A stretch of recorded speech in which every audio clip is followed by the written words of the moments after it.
Hello everyone and welcome to my YouTube channel. आज मैं आपको कुछ ऐसे वर्ड्स बताने जा रही हूँ जिनको कि लोग नॉर्मली प्रोनाउंस करने से डरते हैं।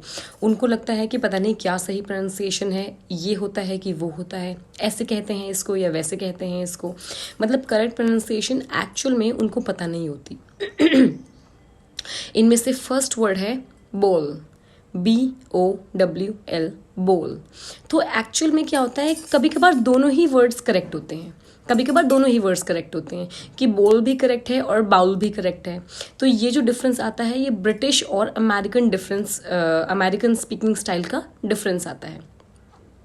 जैसे कि BOWL बाउल भी करेक्ट है, लेकिन वो ब्रिटिश इंग्लिश में होता है। अगर आप BOWL बोल कह रहे हैं तो वो भी करेक्ट है, लेकिन वो अमेरिकन इंग्लिश में होता है।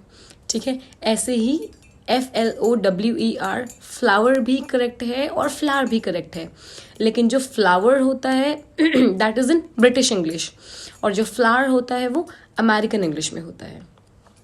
आजकल एक ट्रेंड मैंने और भी देखा, लोग जेड को जी प्रोनाउंस करते हैं। एक बाइक भी है, उसको CBZ की जगह CBZ सही प्रोनाउंसिएशन है, मतलब CBZ ही नाम है उसका, बट लोग नॉर्मली भी जेड को जी कहते हैं। तो Z is correct and G is also correct. इसमें भी एक ही फंडा है कि जो जेड है that is in British style and G is in American style. ठीक है, ऐसे ही प्रोनाउंसिएशन का डिफरेंस रहता है।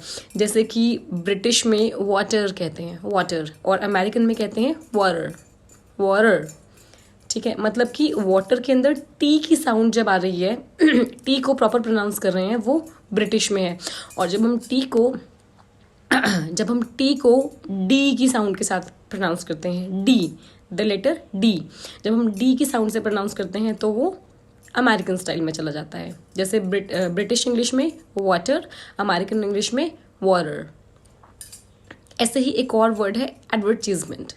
मतलब कि जैसे एड्स आती हैं टीवी के ऊपर, कमर्शियल एड्स आती हैं, उनको हम अमेरिकन स्टाइल में कहते हैं एडवर्टीजमेंट और ब्रिटिश स्टाइल में कहते हैं एडवर्टीजमेंट। मतलब वर्ड्स पे कई जगह पर स्ट्रेस अलग अलग हो जाता है। करेक्ट दोनों ही है, एक अमेरिकन में है, एक ब्रिटिश इंग्लिश में है। अमेरिकन स्टाइल में एडवर्टीजमेंट, मतलब हमने स्पीड से बोला और बिल्कुल बिगनिंग के पार्ट पे स्ट्रेस दे दिया।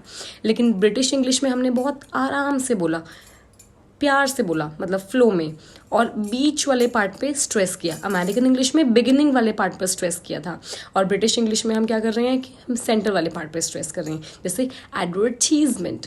एक और वर्ड है शेड्यूल।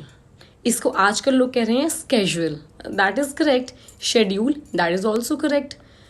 ठीक, तो जो शेड्यूल वर्ड है that belongs to British English and the schedule word belongs to American English और may be all around the Canadian English.